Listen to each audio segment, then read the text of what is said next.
Well, it's really good to be here. Where am I? Redondo Beach. So, my name's Craig T. Nelson, and I'm a believer in Jesus Christ and a power greater than myself, and a recovering sober alcoholic and addict. And as of today, I'm like 35.5 years sober. Well, see, I had nothing to do with it. This is all about God. And this is all about Jesus. But I didn't know that. All I knew was self-will. All I knew was ego. All I knew was taking care of number one. And all I really had was a belief system and a career that I thought could make me happy. When that career itself, I would later come to find out, was also a gift and needed to be shared. I'm going to go through my history very quickly. And by the way, Celebrate Recovery is an incredible program. I've got a daughter involved in it. She's 51. Boy, does she need it. And my family's involved in it. I have a Wednesday night men's group at my house, a Bible study, and Celebrate Recovery that has been going on now for 6 years. It's just wonderful. It's reaffirming. It's educational. It's spiritual. And it engenders life change, which is really why I'm here to share my experience, strength, and hope with you. Is that I've been put in the position of having been in a spiritual and physical addiction and illness that for a lot of us is irredeemable. When I first came into the program of Alcoholics Anonymous, I think the old timers used to say, well, there's, probably 2 out of 10 are going to make it. Maybe 1. And the sad truth is that's probably the truth.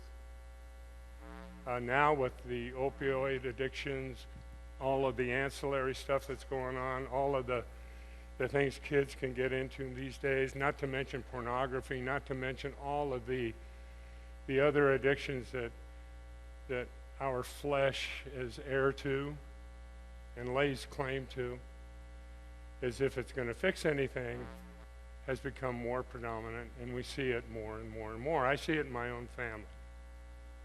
And the great thing about being here today for me is that when I'm asked to speak, I do a lot of speaking in the program of Alcoholics Anonymous, and it's very hard and very difficult, and really you don't want to because there's reasons why. You don't mention the name Jesus. That offends alcoholics and addicts. I think it offends a lot of Christians. I think a lot of us, and I'll speak for myself, are afraid to say or mention the word Jesus.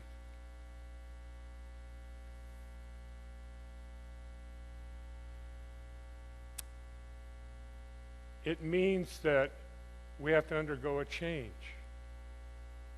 And I'll explain this to you. In a group of people, I can tell you that I've had a spiritual awakening. And what does that mean? Well, for me it means that I have begun to do the work of uncovering and discovering my reasons and my predilection for alcohol and drugs. But once I detoxed and once I had been able to get sober over a period of a couple of years it took me, then I still had the manifestations of the illness inside. Alcohol and drugs were a solution for me. You take away the solution, what have I got? And what I found was that in the first 3 steps of Alcoholics Anonymous, the first one is admitted we were powerless over alcohol and our life had become unmanageable. And I was right there for that one. The second step is came to believe that a power greater than ourselves could restore us to sanity. Well, I was insane when I came in. I'm not so much better now, but I was insane when I came in. So I had no problem with that. The third step is made a decision to turn our will and our life over to the care of God as we understood it. So it leaves room. It leaves room in there as we understood Him. And I needed that. I needed that space, you see. Now, for those of us who are alcoholics and drug addicts, obsessive, compulsive, in other areas, you may identify with that, I don't know. But for those of us who are trapped in that, the amazing thing is that we have been, or at least I'll speak for myself, I was in hell. I was a partner with evil. I did some things in my life as an addict, alcoholic, that are shameful. When I came to the program, I was broken.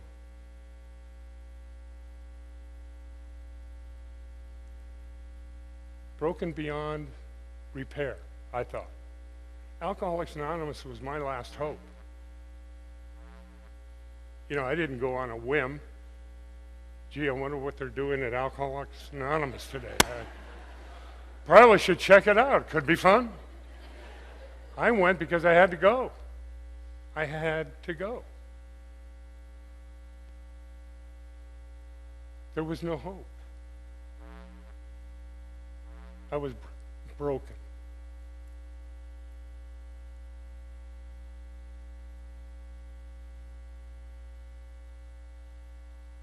And I came to believe, as I've gone on in my sobriety, I came to believe fairly early on that I was chosen. And I was loved. I was loved when I was in my sin, when I was fully engaged in my self-will, when I was fully engaged in my addiction, when I was fully engaged in who I thought I needed to be and what I thought would make me better. When I was fully engaged in that, and I was brought so low, and I knew I was in the depths of despair, I was loved. I was loved. I had a moment of clarity. Craig, get up. Craig, I want you. Craig, you're special. I didn't know that then. But I know it now. As each and every one of us are broken in our own ways. And each and every one of us should feel or have felt the presence of God in their lives, the healing, restoration that is available to all of us, the rejuvenation, the rebirth, the spiritual acuteness that's available to us. Overshadowed by nothing more and nothing greater and nothing more beautiful than I love you. don't you know I love you? I love you so much.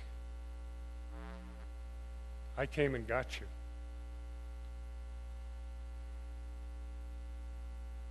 And that journey is still, of course, ongoing. I'll share quickly with you a moment of clarity that happened to me early on that might illustrate, I guess, what I'm trying to communicate, which is, excuse me, I'd been about a year sober. My daughter's in Hawaii, and she has my first grandson, and he's 8 months old. I've been on what they call a 12-step call to a psychiatric hospital to visit a friend of mine who was overdosed on cocaine, and I'm there to share my experience, strength, and hope at having experienced some recovery and sobriety, and I'm sharing with this psychotic human being who's in a hospital gown and filled with Thorazine and doing the Thorazine shuffle, and he's sitting on his bed and he looks at me and says, "Don't you know I'm the devil?" And I went, "Oh my God. Dang, that's just scared the heck out of me." And I thought, well, I understand it. There's nothing I can do. So I left. And I'm with another guy, and we've made this call together, and I get another friend comes up to me and says, "There's an urgent phone call for you from Hawaii." So I go to get a phone. We don't have cell phones back then, so I make the call. And my daughter has apparently been raped in bed at night with her baby in bed with her. And I just lose it. So I'm going to go get a plane ticket and go to Hawaii and kill this guy. I'm going to give up everything. I don't care.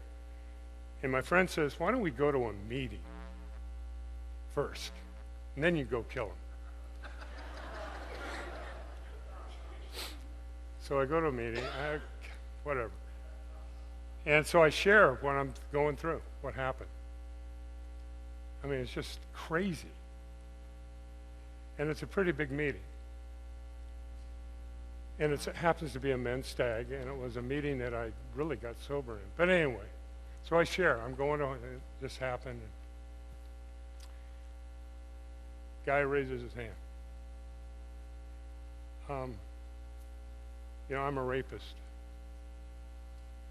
And I can't tell you the remorse and the shame. There were 3 guys that shared. And they all were rapists. And as I heard them sharing,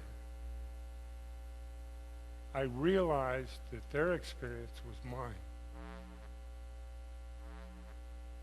I was no different. Just because I didn't do that, I'd done so many other things. I'd hurt so many other people.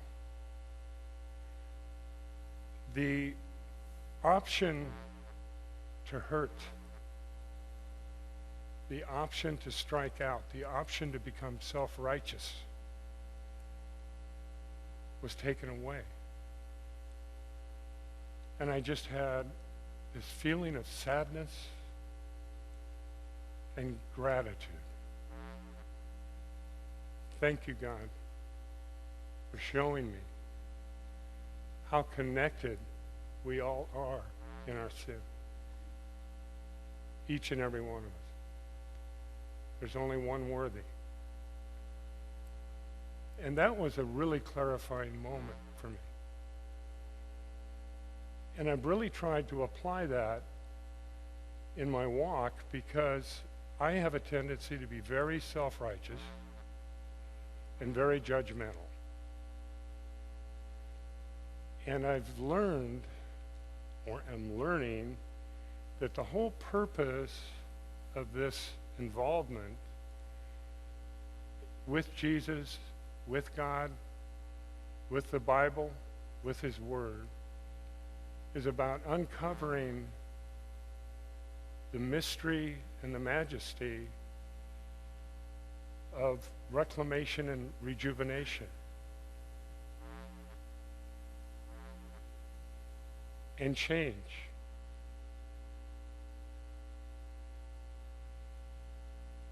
The other day, I'm sitting there and I'm reading with my brother-in-law the Bible, and I had been just really just going over this verse in my head, and I was just like, oh gosh, well, if that's true, oh brother, well, I can't measure up to this stuff. Yeah, that's the point. Jesus can and did. So, yeah, but gosh. The verse is, don't you know you are the temple of the Holy Spirit?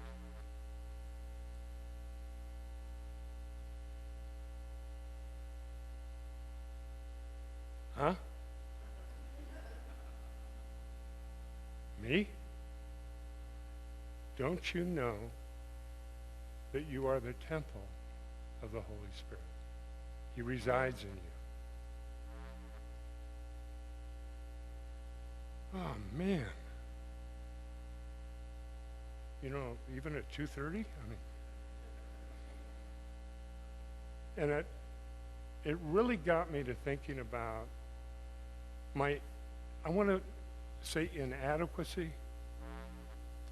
Well, we all know that's there. It isn't about measuring up. It's about filled up. Filling up. And that requires change. For me, that's one of the most difficult things I've had to do, which is to change my pride, my judgments, my self-righteousness. And I've really been trying to look at people, not in their shells, not in their fleshly covering, but in the spirit that is possessing them inside. That spiritual sense of all of us. Because today, especially, all of us are focused on how we look and how we appear, or we're told to, by what we see. It's all in what you see. It's not on what's inside. And that's where the real beauty resides, is in each and every one of us. My son, Christopher, excuse me, his wife just left him. And he's got 2 kids, 2 of my grandkids. And she went out and spent some time with another guy. And while she's doing that, my granddaughter, my 17-year-old granddaughter, was in rehab in Escalante, Utah. And she had been delving into the world of drugs and alcohol. So we drove down together to get her on graduation, Doria, my wife, and drove down to get her. And in the process, Chris is going through this whole thing with his wife. And so now we're going down to get his daughter. And I mean, the kid's going through a lot, man. And I'm praying, Doria's praying. And I know for a fact that it's not going to change, at least in terms of God's work,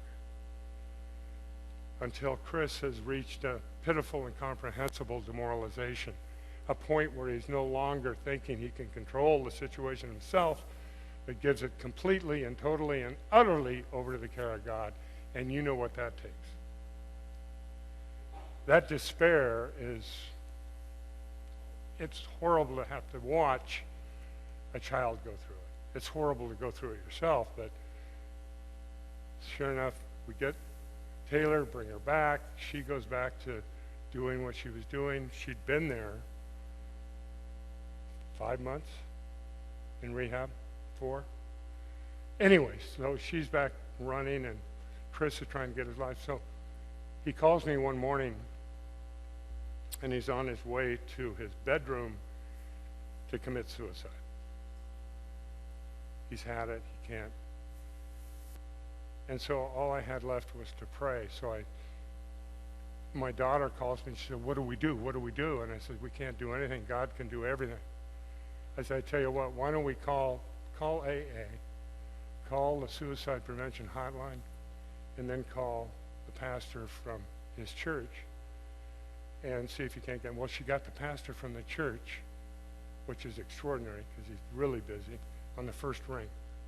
He was in Seattle. They live in Puyallup. That's an hour and a half drive in traffic, at least. He made it in 35 minutes. He got to the house, got Chris out of the bedroom. They prayed.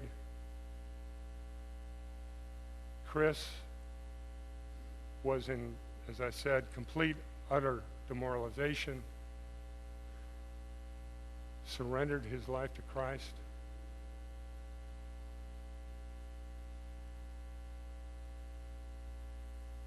He's in church.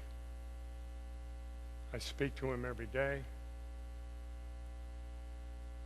The change is phenomenal. I hear it. I can feel it. I can sense it. The Spirit of God in his life. You know what he did?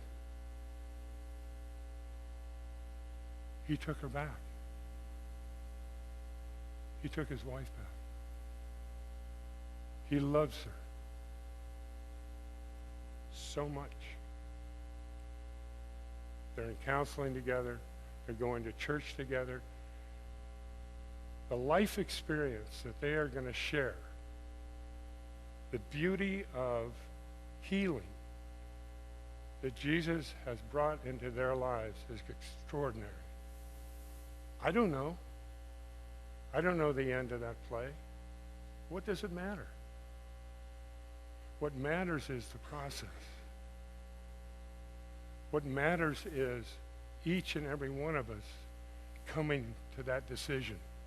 Can I forgive? Can I forgive myself? And can I forgive the person that's wronged me?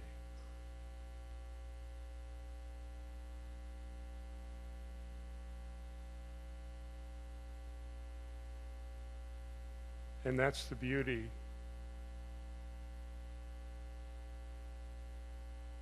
That's the beauty of feeling blessed. That's the beauty of feeling chosen. And that's the beauty, for me, of being broken.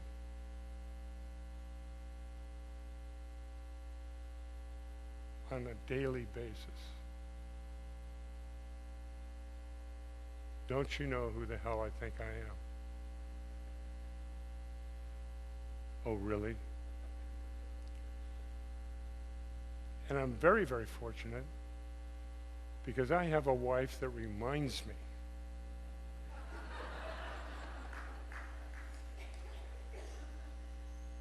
a lot.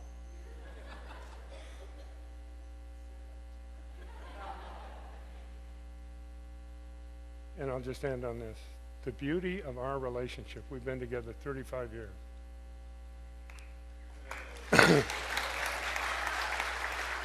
No. Actually 35 sober. 43, well, who's counting? I knew it right off the top of my head, but I just forgot it. It's age. The beauty of it is that in her relationship with people, I would have no friends if it weren't for Dory. I mean, basically, that's pretty much true. I am so antisocial. I'm a great Christian. I really am. If there just weren't other Christians, I'd be so wonderful. I'd have my own little Christian group, just me and me. And we get along so well. Because we don't care how we look. We don't care what we say. We can say anything we want to. But she reminds me of the love that Jesus has for each and every one of us. It's so annoying. But it's so reflective and beautiful. And I'm so fortunate to have this gift of God, this spiritual child, this angel in my life.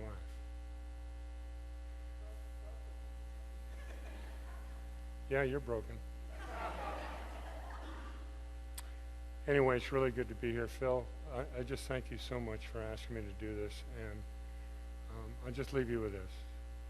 In the program, we have a saying: keep coming back till it gets real. Keep coming back.